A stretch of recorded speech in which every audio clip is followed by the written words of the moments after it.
នេះគឺជា vlog ទី1ដែលខ្ញុំធ្វើដំណើរកម្សាន្ត solo trip នៅខេត្តកំពត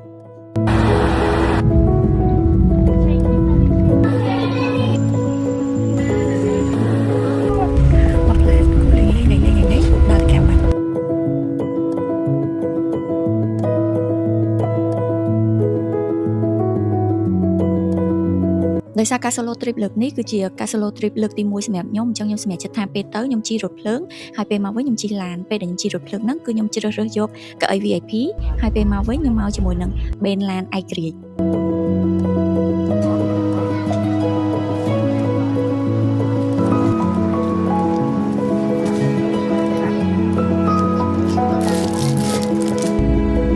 ពេលទៅនោះខ្ញុំបានយកសភៅកនូទៅគូដែរខានគូយូរហើយអ្នកទាំងអស់គ្នាអើយអាចនឹងរៀងអត់សូវស្ទាត់ដៃដូចពីមុននេះដោយសារតែខានគូយូរខ្លាំងពេកហើយណាមួយខ្ញុំចង់រំលឹកការគូរបស់ខ្ញុំជាមួយនឹងកុំឲ្យអបសុកពេលនៅលើរថភ្លើងអញ្ចឹងណាយើងគូលេងតម្រាំតែចិត្តដល់កពតមុនពេលមក trip មួយហ្នឹងខ្ញុំបានប្រាប់មិត្តភក្តិខ្ញុំថាថ្ងៃហ្នឹងខ្ញុំនឹងទៅ solo trip ម្នាក់ឯងនៅកំពតគាត់បានសួរខ្ញុំវិញថាអញកើតអីបានចង់ទៅ solo trip ម្នាក់ឯងក៏ប៉ុន្តែខ្ញុំអត់មានកើតអីទេអ្នកនរគ្នាអ្នកខ្លះគាត់គិតថាការដើរលេងម្នាក់ឯងប្រហែលមកពីយើងខូចចិត្តយើង stress យើង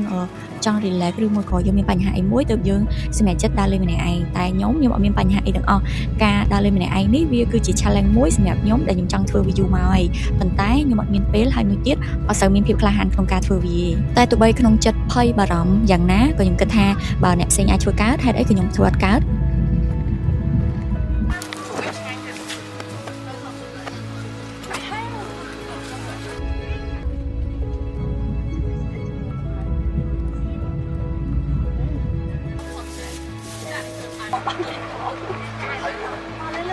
កំឡុងពេលដើរហ្នឹងខ្ញុំបាន search រកកន្លែងមួយចំនួនហើយខ្ញុំបាន note វាទុកដែរថាតើកន្លែងណាខ្លះដែលខ្ញុំគួរទៅ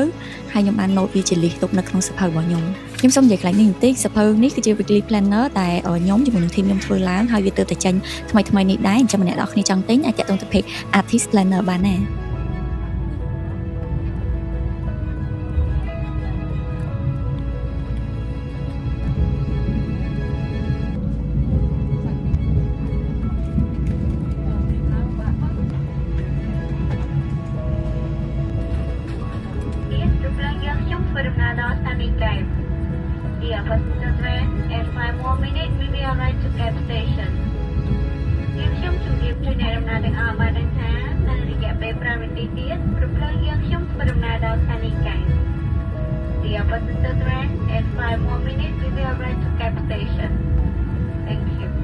ដើរលេងម្នាក់ឯងលើកនេះគឺខ្ញុំចង់ស្វែងយល់ពីខ្លួនឯងឲ្យបានច្រើនព្រោះខ្ញុំធ្លាប់ដើរលេងជាមួយមិត្តភក្តិខ្ញុំដើរលេងមានគ្នាមានអីចឹងមិនអត់សុបាយទេអ្នកនរគ្នាសុបាយប៉ុន្តែខ្ញុំចង់សាកល្បងថាតើពេលយើងដើរលេងម្នាក់ឯងហ្នឹងយើងមានអារម្មណ៍បែបណាតើយើងអាចស្វែងយល់ពីខ្លួនឯងបានច្រើនជាងមុនកម្រិតណាហើយយើងក៏អាចនាំយើងទៅកន្លែងដែលយើងចង់ទៅញ៉ាំរបស់ដែលយើងចង់ញ៉ាំការដើរលេងលើកនេះបានប្រៀបខ្ញុំថាមិនតតែដើរមានគ្នាទើបសុបាយទេហើយក៏មិនដើរអត់គ្នានឹងអត់សុបាយដែរសំខាន់យើងមានគោលបំណងអីក្នុងការដើរមួយនឹងការដើរលេងមួយនេះមិនមែនដោយសារភាពឯកាប៉ុន្តែគឺដោយសារតែការស្វែងរកខ្លួនឯង Finally ខ្ញុំមកដល់កំពតហើយរយៈពេលជិះខ្ញុំចេញមកម៉ោង 7 ដល់នេះខ្ទង់ម៉ោង 11 ជាងឥឡូវហ្នឹងគឺកំពុងតែឃ្លានបាយមែនតើ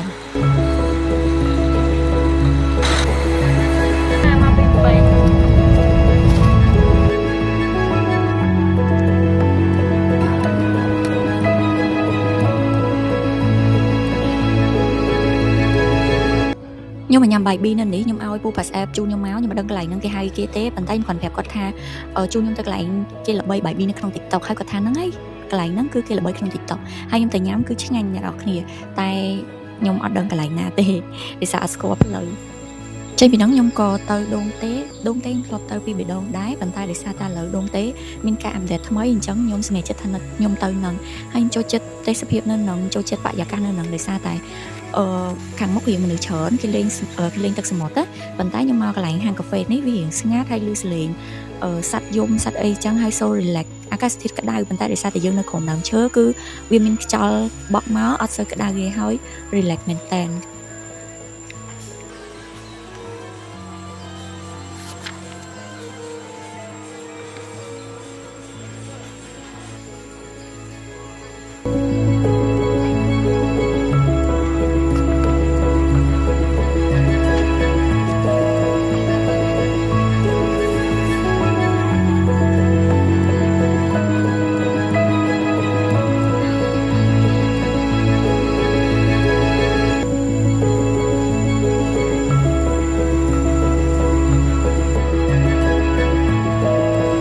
វ័យ30ឆ្នាំនេះមនុស្សមួយចំនួនគាត់ប្រហែលជាមានគ្រួសារមានផ្ទះមាន business មានលុយគាត់អាច enjoy life អីចឹងសម្រាប់ខ្ញុំអត់ទាន់មានអីទេអញ្ចឹងវ័យ30ឆ្នាំសម្រាប់ខ្ញុំនេះគឺដូចជាពេលទើបតែចាប់ផ្ដើមអញ្ចឹងគឺពេលសម្រុកនៃជីវិតមកគឺខ្ញុំមិនអាចបដ ாய் ឲ្យខ្លួនឯងទៅ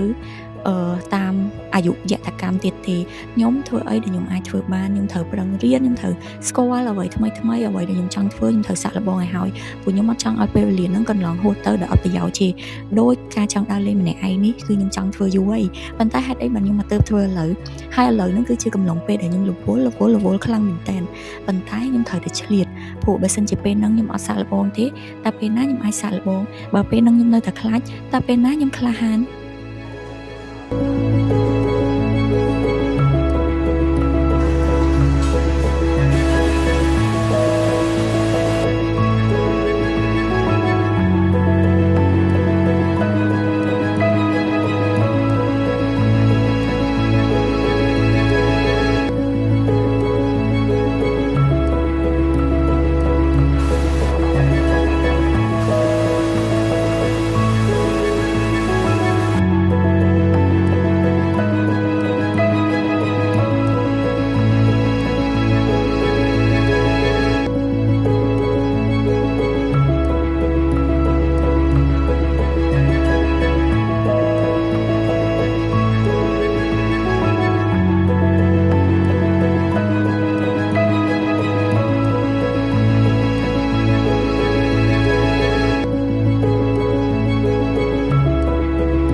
អ្នកចាំទទួលផលចិត្តល្អពេកបោះសាច់ឲ្យឆ្កែហើយបោះចូលស្បែកជើងខ្លួនអើយស្បែកជើង